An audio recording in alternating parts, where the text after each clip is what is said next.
Hi, I am Niharika Nanda and you are listening to Express Podcasts. In the fifth and final part of our series in association with Central Square Foundation, we will talk about the role of regular low-stakes assessments in the learning journey of a child. These assessments form the backbone of the various learning interventions provided by a teacher in the classroom. Experts argue that evaluating the academic journey of a student at crucial transition points, such as grades 3, 5, and 8, is key to mapping their learning journey. In this episode, we will try to unpack the different ways in which these assessments are conducted and their impact in moving the needle on a child's learning. We will also look at the process of assessments and speak to educators and academicians who swear by the use of effective assessment techniques at key stages of a child's learning journey. Joining me in this conversation will be Dr. Jayashree Oza, Senior Advisor, CSF. Dr. Oza has over 35 years of experience in education with a focus on assessments, and she has closely worked with NCERT. We also have educational entrepreneur Sridhar Rajagopalan, who is the co-founder and Chief Learning Officer of Educational Initiatives. So, Dr. Jayashree, let's begin with you. Children enrolled in the early grades, such as 3 or 5, are very young to be placed through rigorous testing. Could you start by telling us why is it important to ensure that we assess the learning levels of these children in different ways? Why aren't the usual annual examinations sufficient to ensure whether a child gets promoted to the next grade or not? Yes, young children are too young to be, put through this rigorous, what we call it, examinations or testing, largely because the young children are not familiar with the whole notion and the materials of the assessment. So just not to do that. But there are ways to assess, and why it is important, as you ask. As a teacher or a facilitator, whoever is helping children learn, they need to know where children are, and therefore it's important to continuously do the assessment. There are a variety of methods by which you can do it. What is most important, and more research has shown now, that the children perform better in the environment which they are more familiar with, they are comfortable with, which is non-threatening, and also should interest the child to want to continue to do things, right? And that would they'll definitely make sure that we do come to know child's knowledge, their skills, their abilities. And essentially what you want to know is what do children know and can do. And this can be achieved by teachers through observations, by having a protocol of checklist that they can keep, to see children's progress as they go ahead. These are all for early grades I'm talking about, for the age group of 5 to 8 or so. So you could also have some checklist in terms of, the learning trajectory. So how do you map it? But all those are teachers' records. Ideally, children, whatever they're doing in the classroom, that needs to be definitely observed, taken note of, and, teacher can go ahead and do that. So now, if we talk about slightly elder kids, Sridhar, you have been researching and working on the science of learning based on student assessment data.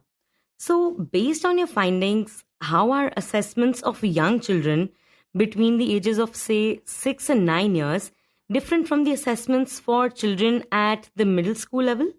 Yeah, I think that's a very important point because all of us as parents, as relatives are very familiar with the testing that happens in schools. We've gone through it ourselves. And we know how that happens. So, you give out a paper, you can test it in different ways, but that's all because these children are older. We rely on children's ability to read and write in all these exams, whatever format you do it in. Whereas when you're looking at these smaller children, especially in an Indian context, when we are emphasizing foundational literacy and numeracy, we are actually measuring that very ability, that are they able to read and write. So we cannot use a traditional exam where we give out a paper. And these children are also very small, so they do not even understand that what an exam is, that they have to do their best.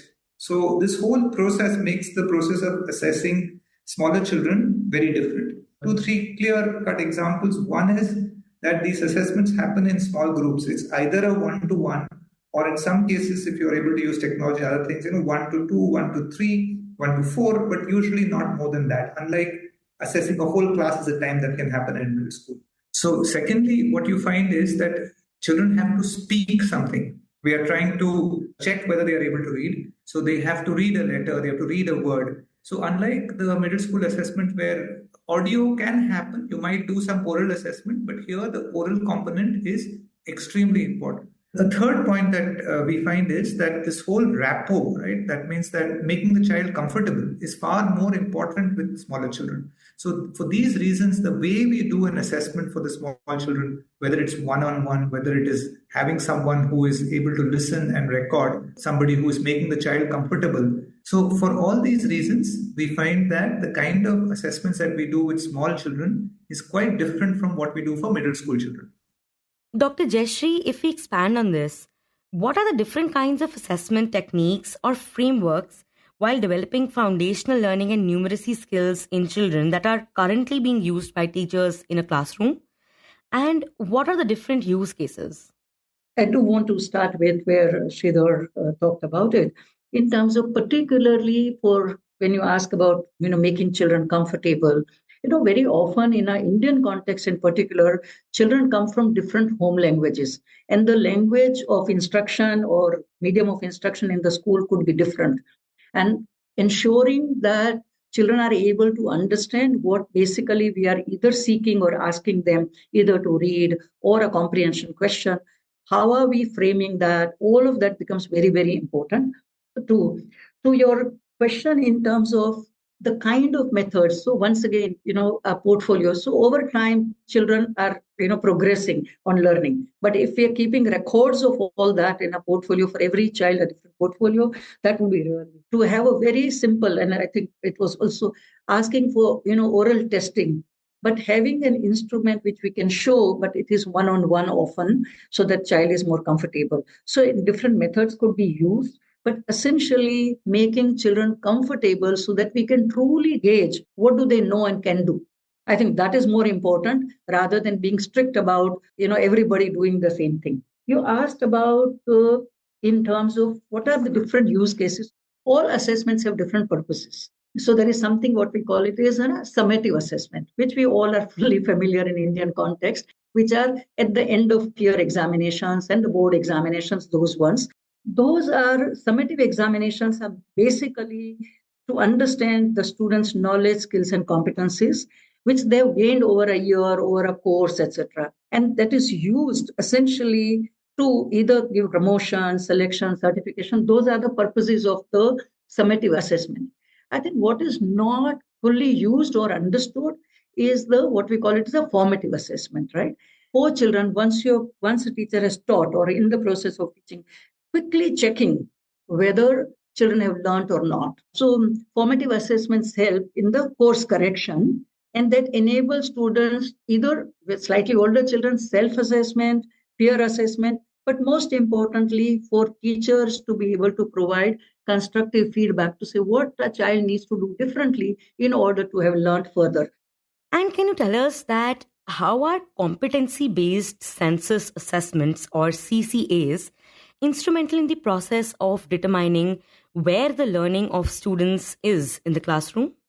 So when we talk about, let's say, building out a test or an assessment, first what gets created is what we call it an assessment framework. What are the competencies? What are the skills? That is what you want to test. So in order to build that framework, it's important that we know the teacher or the system has already determined what are the competencies that you want children to have acquired. I think Sridhar gave an example of children being able to read. Now, if that is the competency we are seeking, ensuring that children learn at the end of grade 2 or at the end of grade 3, that will help in terms of how do we prepare that tool or observation or questions we prepare so that we are creating a valid assessment and which is known to everybody. The competencies should be known to the system, to the school, to the parents, to the teachers, but most importantly also to the students, particularly older students. They need to know what is it that I'm learning? What should I be able to do as a result of this? That to me is a competency. And often, sometimes, when the assessment frameworks, which is not based on the competencies, then we may ask the questions or we may test in a manner that is not relevant in terms of it's not valid because the finding arising out of the assessment cannot be used to improve anything because my personal belief is all assessments, the findings of the assessments must be used to further student learning. So that's why the competence has become important so that we are able to see whether we are going on the right path or not. And something that we've discussed in the previous episodes as well is the role played by technology in education. So, Sridhar, how would you say one can leverage technology better for performing effective assessments?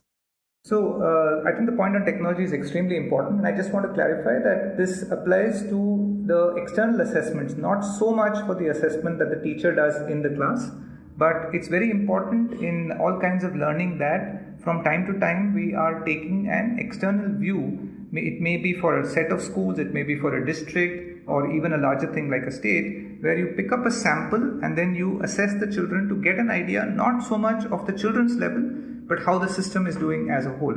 Now, in this process, you can imagine that we are taking a group of evaluators who are trained because they have to detect when children are reading or when they are doing some basic arithmetic. They have to be trained on catching errors, on knowing how to record the process. And there is, of course, this used to be done manually. They've always done this traditionally in a manual way where these well-trained evaluators are conducting these assessments. Now, this, as you can imagine, depends a lot on the evaluator's skill and sincerity, if I might say so. Because, like, for example, if a child is reading, they have to carefully note down the kind of mistakes they are making while reading, which letters or which words they are making, how many words they are able to read in a particular speed. And that is what, for example, we call oral reading fluency. So it is heavily dependent on the evaluator, and this is the manual approach of doing it. Now, with technology, what is happening is that one advantage is that all that the child is saying can be recorded now. It can be recorded and it can be evaluated by experts later. Even if the person evaluates it then or there is a check, because later on I can hear it and see if there was something which was wrong or not evaluated properly. There are tasks where you want to check in a given time frame what was a person able to do. When you don't use technology, someone has to manually check the time and stop the child, and mistakes can happen there. Whereas if you have a technology-based approach or an app, it actually controls the time. So basically, technology allows for us to do this both more accurately as well as instead of doing just one-to-one, you can sometimes do 2, 3 or 4 children because the technology is recording each of the pieces. Of course, this has to be done carefully. It has to be tested. It has to match the kind of results that we get when it is done by trained evaluators. But over a period of time, we are seeing these methods become the predominant method, both for actually doing the student evaluation and recording the student evaluations using technologies like apps and mobile phones. When children are speaking, for example, sometimes these apps can automatically detect errors, and this is becoming better and better with generative AI. So these are the ways in which technology is really upending and enhancing the way we are able to do assessment of FLN skills. Right. And Doctor, what would you say is the role that CSF is playing in implementing large-scale assessments with state governments for children across government schools in the country? CSF provides technical support to the respective states who make a decision to conduct an assessment of students studying in the foundational classes. And this kind of support that I'm talking about is the state teams, they develop the assessment items and tools. And when I say state teams, is their academic bodies, we work closely with them. And that are basically, these items are developed basically on a globally known and used EGRA and EGMA framework. These frameworks are contextualized to Indian context and its languages. CSF also supports the state, once again, state academic teams, as required in sampling, in training of the key personnel, fielding, analyzing, and data reporting. I do want to say that the element that we have really added and has worked really well is finding of the assessments are graphically represented in the colors of, for example, red, amber, green, like a traffic light signal, to highlight percentages of students scoring at different levels. Such representation of learning achievements may be presented in aggregated form if as required, or even by each of the competencies of learning in math and in language. This helps the system, the teachers, teachers to understand the status of learning at a cohort level, at a classroom level, at a school level, or even at a district level, for example. And that can lead to analysis of this, so which are those concepts that children are weaker in, why is the large percentage of students are either in amber or in red, and what can be done. So once again, using the findings to help further students' learning, and teachers being able to understand this data, or system being able to understand this data and this understanding is critically important, so that this data can be sliced and diced in a manner that some improvements or some changes can be made either in the classroom practices, once again, or in materials or teacher training or coaching and mentoring. In all of these fields, this understanding of where students are becomes very, very important through the kind of assessment that we are talking about. And coming to you, Sridhar, how can teachers use the findings from assessment level data to further students' learning in the classroom? Yeah, yes, it's very, very important. I completely agree with the comment that Jayashree ma'am made a little while back, which is that the whole purpose of an assessment is not to simply grade someone or grade a student or a teacher. The whole purpose of assessment is always for improvement. Now, assessment can give us insights, and it does give us insights on what children are able to do. If I'm in a classroom, then the assessment gives me insights about individual children. And then I can say, okay, Ravi has to have more practice of this kind of reading. He is finding these letters difficult. And then the teacher has to work on that. But even the larger assessments that we do give us patterns of the errors that children are making and the gaps in their learning. For example, there is a measure called oral reading fluency, or ORF. And when children read well, they are able to read a certain pace. They are able to read so many words in a minute. Now, when teachers get this feedback that, in your class or in your region, the average ORF value is this, it tells them that, okay, they need to provide this kind of practice. They need to focus on these skills. At a very basic level, it tells teachers whether the children are, comfortable with a certain level of word difficulty, certain types of sentences and passages, and that also helps them focus on what they need to do and emphasize in the classroom. So teachers basically have to use the assessment results, and the results should be presented in a way that is geared for teacher use, so that they can pick up those skills that are weak and focus on those so children can improve those skills. So unless this process happens, it's like, I would say, only half the process, where we did the assessments, got the insights, but did not use that in the classroom for actual improvement. So that is a very critical part for the teacher to do. And what role do you see for parents once the results of the assessments are out? How can they improve the learning outcomes for their children? Yeah, I think parents play a very important role. I think the starting point is to understand that these are very, very important years. These are the foundational years. In fact, we can see a problem that, say, a child is not able to read, or a child is not able to do multiplication in maths. But like ma'am explained, often these are because of more fundamental issues that could have been caught and detected in the early years. And even at this stage, when a child may be in class 3 or 4 or 5, if you focus on those basic skills, you can actually address that issue much better. And to just give one example from language, we find that the fluency with which a child is able to read a number of letters at age 3 or 4, that means how quickly they can read a group of letters at age 3 or 4, is often predictive of reading ability 3 years later. So a child who, if you are able to address that issue when they are 3 or 4 by giving them practice and exposure, they learn to read well at a later stage. So now some of this parents are able to do for 2-3 reasons. One is that even if a parent is illiterate, and in many cases they are, even if a parent is illiterate, they are able to check if the child is able to read or not, using either simple materials, having even a sentence that they have to read. It could be a headlines in a paper if there's a simple language. So the first thing is, when parents understand that these are very, very critical skills, they are not very easy. Like they will say, okay, the child has to add these numbers. It's such a simple thing, but it's not simple for the child, and the parent is able to help. So it is about recognizing the importance. It's about providing exposure to these basic tasks in language, in reading, in simple arithmetic. It's about doing exercises at home which are more like fun exercises where you're spending some time with the child. It could be playing with leaves and stones or vessels or something that you have, pencils, sticks, where you do certain activities which is like a game or it's like fun, but actually the child is developing these skills, whether it is counting, whether it is place value, counting in tens.